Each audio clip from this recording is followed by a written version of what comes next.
with this as a reminder to thank the Idaho Beef Council for their donation of the beef that we use, the country-style beef ribs, the all-beef hot dogs, the money for the preparation of the ribs, as well as a thank you to the United Dairymen of Idaho for donating the chocolate milk.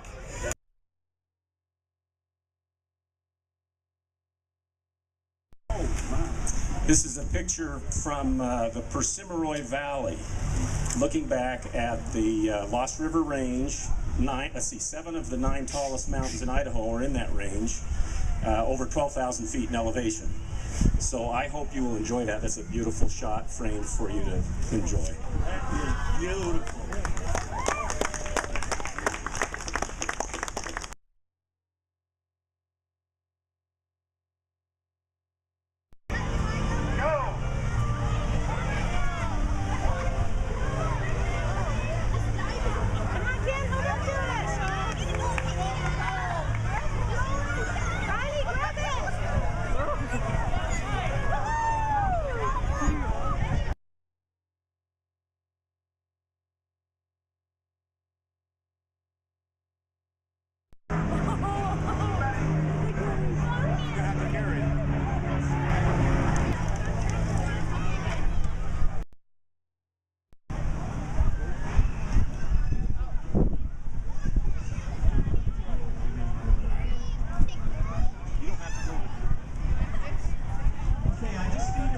Quick announcement so that you become aware.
Got a good old friend here.